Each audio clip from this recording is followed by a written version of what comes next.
Good morning, everyone. My name is Mandy Katra, Public Information Officer here at Pure Police. Before we begin, if I could please ask everyone to turn off their cell phones. On behalf of Pure Police, I would like to thank you all for joining us today here at Cassie Campbell Community Center for an important announcement. We begin today by first acknowledging that the land on which we gather is part of the treaty lands and territory of the Mississaugas of the Credit. For thousands of years, indigenous peoples have inhabited and cared for this land and continue to do so today. In particular, we acknowledge the territory of the Anishinaabe, Huron-Wendat, Haudenosaunee, Ojibwa-Chippewa peoples, the land that is home to the Métis, and most recently, the territory of the Mississaugas of the Credit First Nation, who are direct descendants of the Mississaugas of the Credit. We are grateful to have the opportunity to work on this land and by doing so, give our respect to its first inhabitants. At the conclusion of this announcement, there will be an opportunity for questions. I would ask that you limit your questions specific to this news conference and limit your questions to one with a single follow-up. I will be available after this announcement for any other inquiries or requests. A media release will be issued shortly after the conclusion of this conference and will include links to all the information provided here today. A full video of this news conference will be made available on our Pillars and Police YouTube channel. Today, we will hear from the following speakers: Chief Nishan Duryapa, Detective Alan Dean from the Central Robbery Bureau, Deputy Chief Nick Molinovich, Investigative and Emergency Services Command, and MPP Graham McGregor, Parliamentary Assistant to the Minister of the Solicitor General. I would now like to call Chief Nishan Duryapa to the podium. Chief. Thank you, Manny, and good morning. Thank you for joining us. I do want to thank all of you for attending for this important announcement. Today we're releasing the outcome of an investigation that has been dubbed Project Warlock. This project was led by our Central Robbery team, who is behind us. You can see the investigators, which we'll be speaking to shortly. But specifically, this organization that was involved in carjackings, home invasions, robberies, were active here in Peel region and throughout the Greater Toronto area. As mentioned earlier, joining me is Detective Alan Dean from our Robbery Bureau, as well as Deputy Chief Nick Molinovich, who oversees our Investigative and Emergency Services Command. I want to thank MPP Graham McGregor for again being with us to support these investigations. Needless to say, I think we all know the community has been impacted by an increase in home invasions and violent carjackings right across this community and the Greater Toronto area. And just to be clear, what this means is in 2024, right here in Peel region, we have experienced 87 carjackings. In addition to that, we have had 54 home invasions in Peel region. And just to accentuate the impact, that means that's a 58% increase in carjackings and an astounding 350% increase in home invasions year over year. These violent incidents, needless to say, have impact not just on the victims that are targeted, but the entire community around them.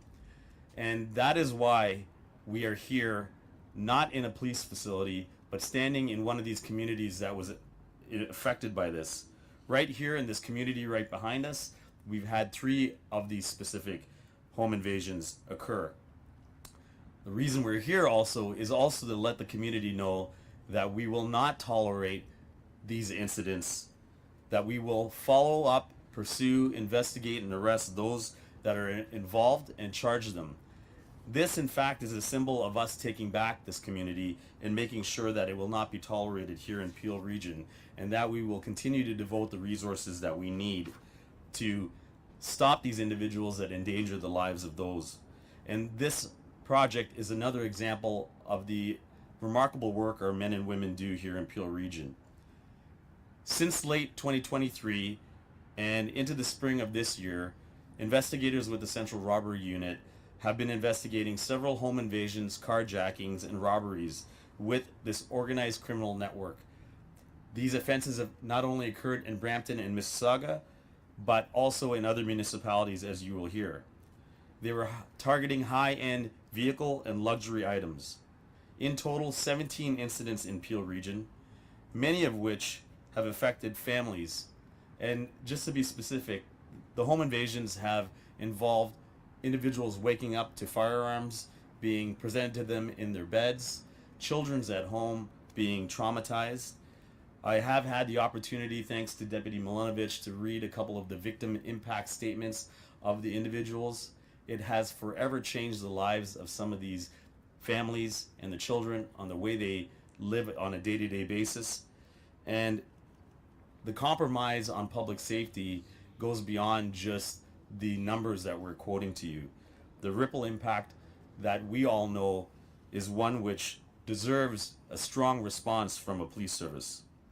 I'm pleased to share that through the dedicated work of this team that is behind us, and I have to say, we often have the pleasure of standing in front to announce these arrests, but it comes from the tireless work of these investigators that are some of the finest in this country. We have arrested 18 individuals that are believed to be responsible for these crimes and laid over 150 charges. In addition to these arrests, our investigators have seized 4 firearms, 3 of which we have been able to successfully trace to the U.S., an additional 2 replica firearms and ammunition that came along with it. Also seized was $55,000 in luxury items recovered during the investigation, as well as 12 vehicles valued at approximately $1.2 million that were either used as crime vehicles or as a result of the carjackings and home invasions. Again, I want to extend my appreciation to the investigators from Central Robbery Unit for their tireless work. As you can see, they're a small but mighty team. They're also supplemented with an officer with the assistance from the Ontario Provincial Police, who I want to thank Commissioner Tom Creek, as well as the Provincial Joint Carjacking Task Force, which aided the investigation. The assistance of York Regional Police, Waterloo Regional Police, and Barrie Police on this investigation have also been very appreciated. These investigations can't be done alone. They require numerous resources, and with that, we are pleased to be supported by the Ontario government and the Ministry of the Solicitor General. And thank you to Director Jim Walker of the Criminal Intelligence Services Ontario for supporting this investigation. We also are very appreciative here in Peel for the support of our Peel Police Services Board, which continues to support us with resources to put a dent in violent crime in this community. I want to conclude before I pass it on to the investigators is just to address the innocent victims that are impacted by these terrible crimes. We understand the unease and the trauma that you all feel. We share your concern. I want you to know, on behalf of Peel Regional Police, we will do everything in our power to continue to arrest and stop these individuals, to seize firearms from them, and to ensure that these criminals do not victimize our community anymore.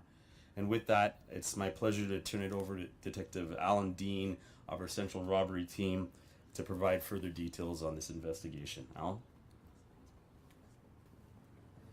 Thank you, Chief. Good morning. My name is Acting Detective Alan Dean of the Central Robbery Bureau, and I'm the lead investigator of Project Warlock. While the investigation into these people responsible for these crimes is nearing completion, other portions of the investigation are still ongoing. As a result, I may not be able to answer questions about certain aspects of this investigation. Between November of 2023 and January of 2024, 8 violent robbery incidents occurred in Brampton. These included home invasions, carjackings, and commercial robberies.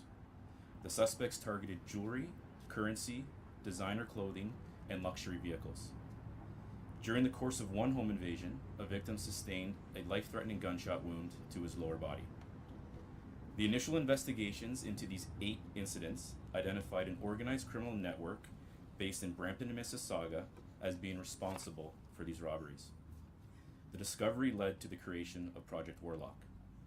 The project team from the Central Robbery Bureau utilized various investigative techniques and invested thousands of hours gathering evidence.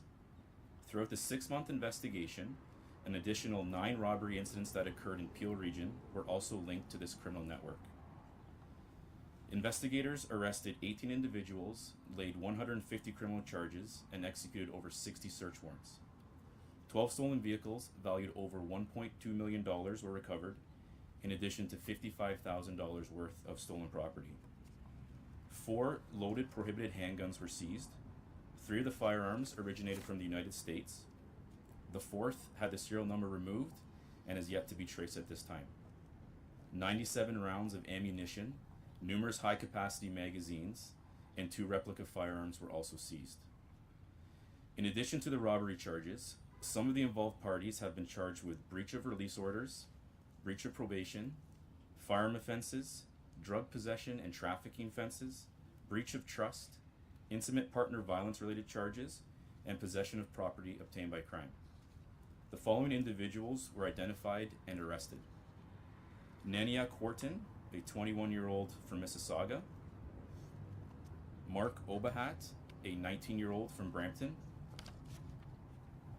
Josiah Farrell, a 21-year-old from Brampton; Kashawn Grenier, a 21-year-old from Brampton; Tyrese Williams, a 24-year-old from Brampton; Patrick Kubu, a 19-year-old from Brampton; Isaiah Grenier, a 19-year-old from Brampton; Mohammed Muhib, a 23-year-old from London; Ayub Abdi, a 22-year-old from Milton; O'Neill Antubam, a 23-year-old from Mississauga; Brianna Nash, a 26-year-old from Brampton; Tashawn Kirkhover, a 24-year-old from Brampton; Antoine Betty, a 27-year-old from Brampton; Inderpal Dillon, a 26-year-old from Brampton; and 3 young persons aged between 14 and 17.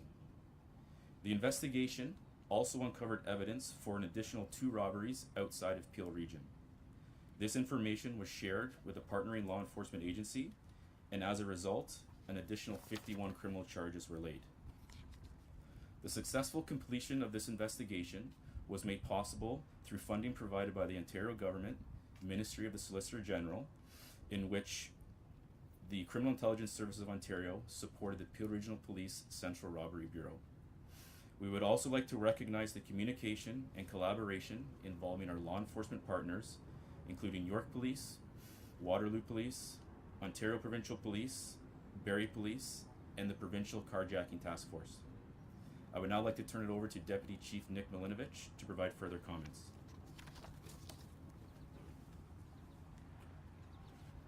Thank you, and good morning. I would like to start by adding my congratulations to really the investigative team that you are seeing standing behind me today. They've done some incredible work. We appreciate your determination towards protecting our community safety, and you have demonstrated that commitment through, as you've heard, thousands of hours of work. In addition to that, you've also demonstrated perseverance to overcome and address many of the barriers towards doing that work. This investigation has all the hallmarks of the issues affecting our community safety. It included the use of illegal firearms. Access to illegal firearms is becoming too prevalent. This year alone, our police service has seized almost 200 illegal firearms. On average, that's 1 per day. And nearly all of the firearms that are used in carjackings and home invasions are illegal firearms that are illegally smuggled through the U.S. This was the case as well with Project Warlock, as you've heard. You've also heard us talk about organized car theft. It continues to be an issue in our community. While we have worked hard on enforcement and advocating on behalf of our community, car theft continues to be an issue and is trending towards becoming more violent. Criminals are, as in Project Warlock, becoming increasingly violent and resorting to carjackings and home invasions. When these concerns are coupled with violent offenders who have been released on bail, it results in scenarios like Project Warlock.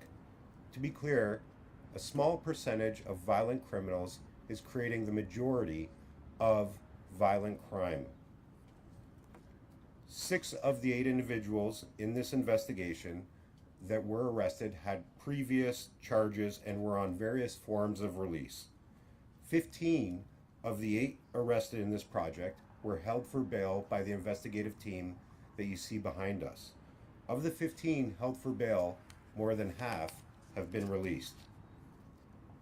But despite these challenges around firearms, repeat offenders, and car theft. The investigators that you see behind us and the women and men of our police service continue to do their best, putting their own safety aside to protect our community's safety, the community that we're in today. As the chief said, if criminals target our community, they can expect to be arrested, and we will pursue them until we resolve those investigations and restore feelings of community safety and well-being to our community, much like the one we're in today.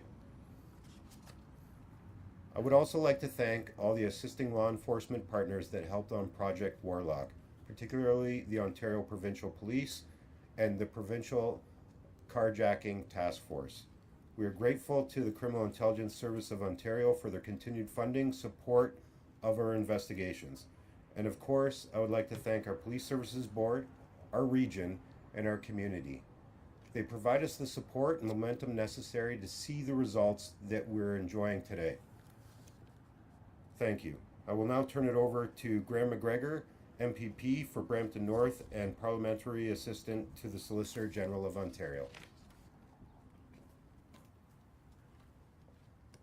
Good morning, everybody. It's great to be here at Cassie Campbell with so many esteemed guests, but also some real heroes in the investigative team that's behind me this morning. Today's announcement of Project Warlock, coming just 1 week after the announcement of Project Chrome, is a perfect example of why it's such a good idea to fund police properly. The Doug Ford government takes a lot of hits for the support that we provide police. We put funding and rules in place to make it easier to recruit and train new police officers. We've invested in equipment to help them do their jobs, like automatic license plate readers or excitingly new helicopters coming for GTA police services.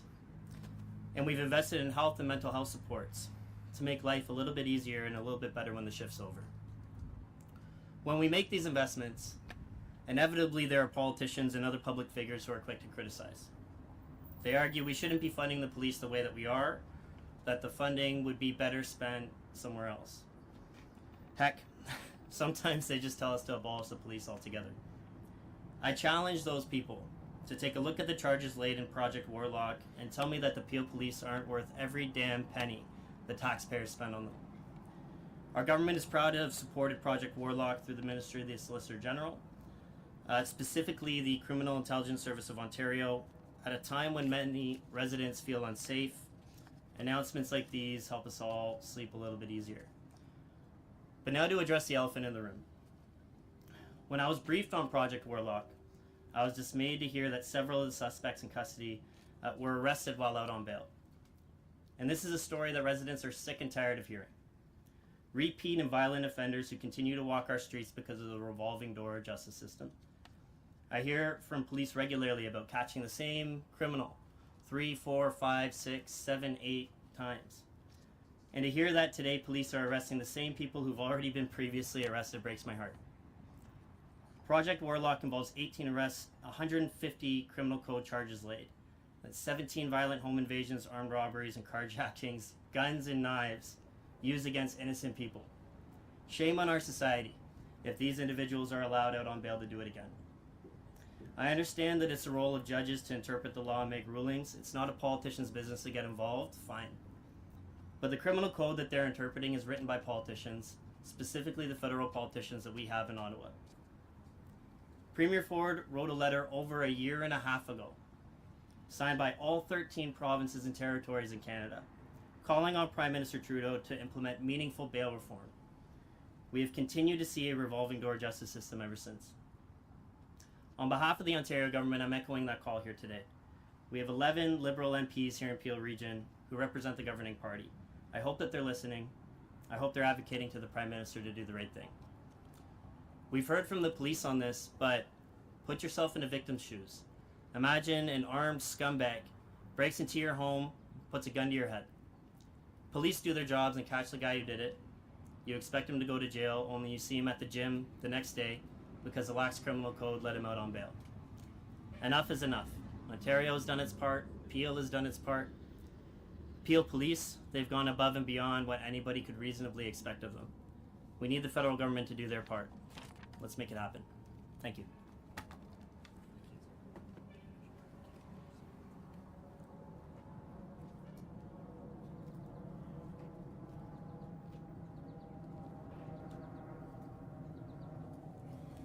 We are now open to any questions if you like. First of all, Chief, this is Shubi from My Media. One, I wanted to congratulate you guys on this project, and just for the viewers' benefit, I wanted to know, are there more initiatives and more projects like this that you guys will be rolling out? So the question was, do we anticipate more projects being announced in the near future? I can tell you that if you've been watching what we've been doing in the media the last short while, every police agency is conducting investigations regarding crimes that are occurring in their community. We have made a concerted effort in this last year and two to ensure that we do as many of these as possible. Clearly, we're responding to the notable trends, whether they be carjackings, home invasions, firearms offenses, or significant high-profile incidents. But we absolutely do, and we're dependent. I can tell you, we're dependent on support. These officers here have diverted their attention from other serious offenses to investigate these 18 individuals. While we're sitting here, there are more coming in that they will be shifting to. We do anticipate other initiatives and projects and announcements coming in the near future. The reason we're doing that is to let the community know that when these incidents occur in the community, there is a significant amount of work that follows suit. There are arrests, charges, there are lengthy court processes that happen, and we do see success in the court process with convictions. Some of them, unfortunately, do get released, but it's important for the community to know that when we do these announcements, it's not just for showing, headshots or the value of the dollars of things that are stolen. It's to let them know, particularly picking a community location to come out and tell them, is that we are doing everything possible to turn the dial down on these pressures.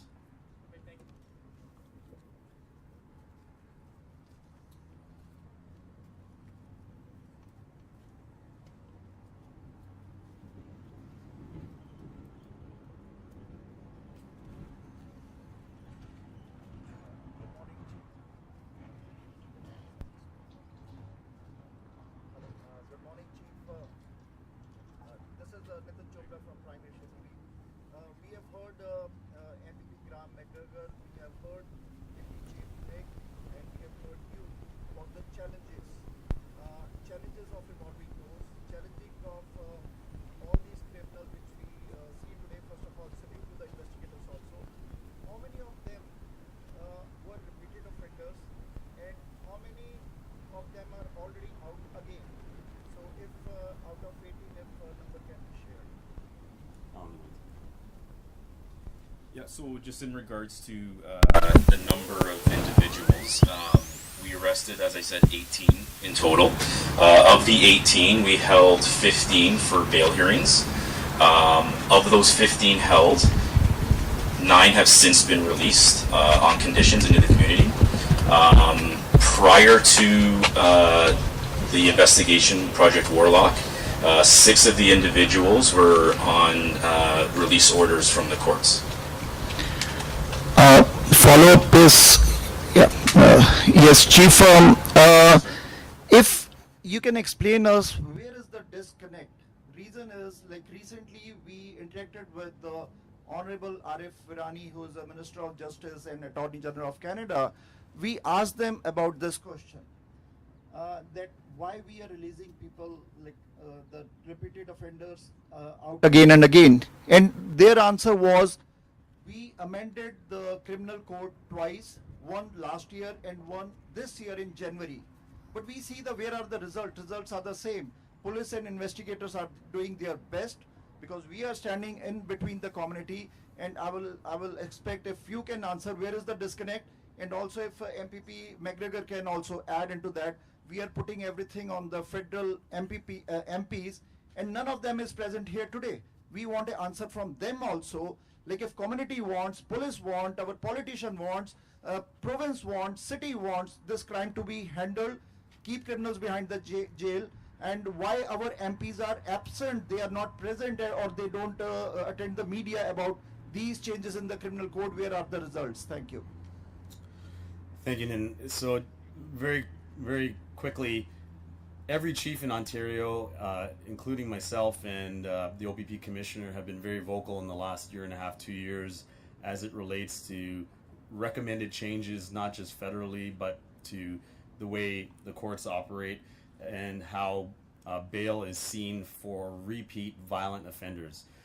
Just to be clear, we're not talking about everybody. We're talking, as Deputy Nick mentioned, the small amount that create the biggest harm. We have seen some changes come into effect this calendar year in the criminal code.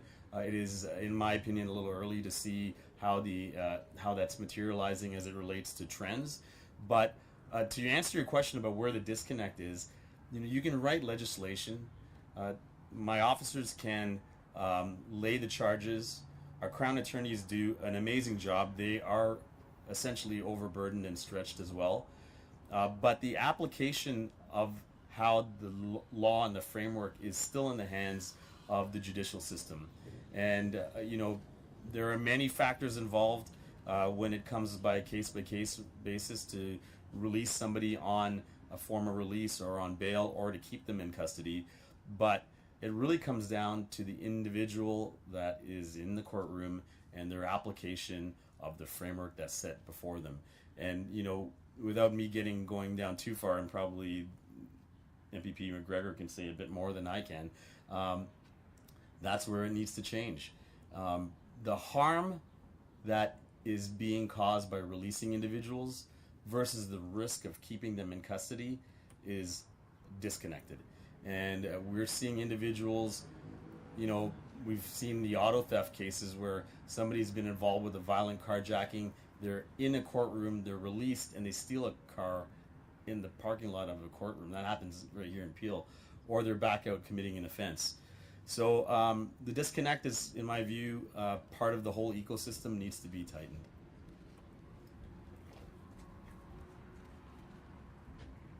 Yeah, thanks for the question, Nitin. And I echo the Chiefs. Our position in Ontario, it's not, we're not saying that nobody should get bail ever. But when you see violent and repeat offenders out again and again and again, put yourself in a victim's shoes. A victim of a violent carjacking. Gun to your head in front of your family. The trauma for your family and your kids, and the trauma that you go through. And Peel Police, we've got. I'm biased as a Brampton boy, but we've got the best police service in Ontario and Canada right here. The investigative team behind me, the team that we have here at Peel Police, they're heroes. They do their jobs. But imagine police do their jobs, they catch the bad guy that did it, and you think you're finally going to see justice, only to see, a video of them out at a gym a week later, or to hear that they stole a car on their way out of the courthouse. So I just respectfully, I'd say to the federal government, what they've done has not done enough. We need meaningful bail reform. We need action. Enough is enough. And we need meaningful action today. Thanks. Good morning. My question's for the acting detective on Project Warlock. Bit of a broad question, but are you able to speak to specifics? How this organized crime network actually functioned? How did they target the individuals? Were they looking for the luxury vehicles and the cash and the jewelry they had? Yeah, so as I mentioned at the beginning, some of those aspects are still under investigation, so I can't elaborate too much. I can say that they were an organized group. There were additional parties outside of the 18 that we charged that we identified as being associated to this group. They would operate very similar to what you would consider a street level gang. They frequented known areas, and their association usually seemed to center around some sort of crime. As far as it goes to how they targeted specific individuals, I can't get into those specifics right now, but they were an organized group. My second, of course, yeah. Sorry, I would just compliment that. I've had the opportunity to be briefed about the investigation and appreciate the need for investigative consideration to what can and can't be answered. But what I will say is, and I've said this before, the reality between this project and many others we've seen is you have organized crime that will always look for and exploit the vulnerabilities. They look for opportunities to identify people who they can victimize, and the reality is very similar in this scenario, much like many other projects. It's about what's motivating them. So in this case, luxury items, vehicles, and the tools of the trade are firearms. So really, those are the similarities that we see here in Project Warlock and continue to see throughout many of the large-scale projects that we do. My next question's for the chief. I wanted to ask you about the ages of some of the suspects. I mean, they all seem quite young, quite a few 19-year-olds, but I'm seeing a 14-year-old, a 17-year-old. How concerning is that for you in your community to see these young people alleged to be involved in organized crime? We're seeing the age of those involved in violent offenses like on the street, carjackings, auto theft, or the home invasions. Now, it's very common to see a wide range, but to see very young individuals. And, the easiest thing to characterize it is that it is easy for those that are at a vulnerable point to see opportunities to make cash quickly or to be involved in, I don't want to diminish the harm from these type of offenses, but they're almost very effortless violent crimes, right? They're random people, the people that are targeted or identified, and to co-opt and bring young people into these type of activities is all too common. So it does as a whole, on our reflection on what this means for the community and society, when you see a young person involved, shows sort of a slow erosion of how the safety net of how young people are involved in activities or can be exploited or easily brought into activities is a concern. I don't think I can say probably in the last decade we've never seen to this extent the sheer volume of young people being involved in criminal activity to the extent that we're seeing now.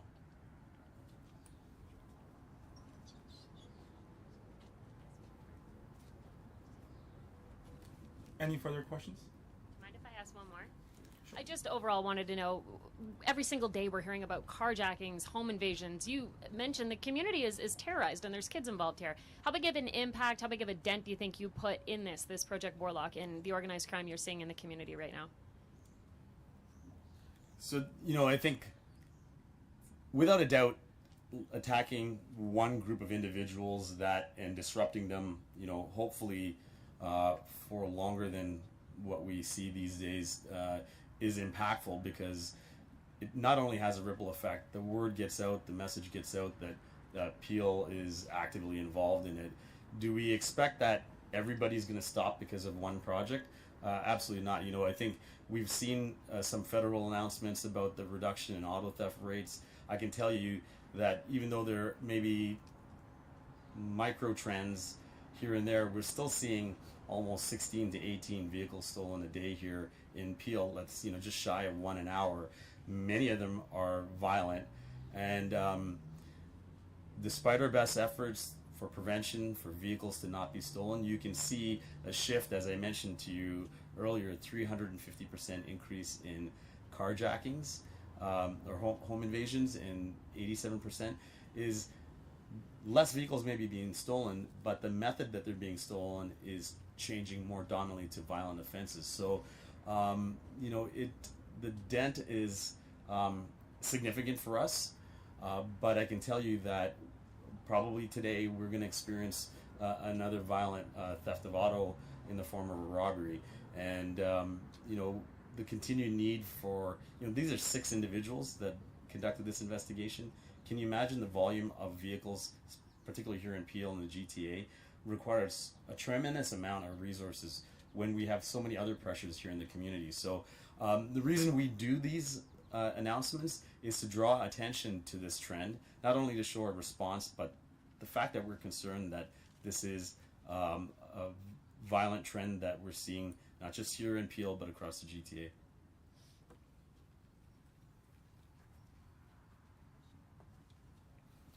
This concludes today's press conference. Once again, thank you for attending.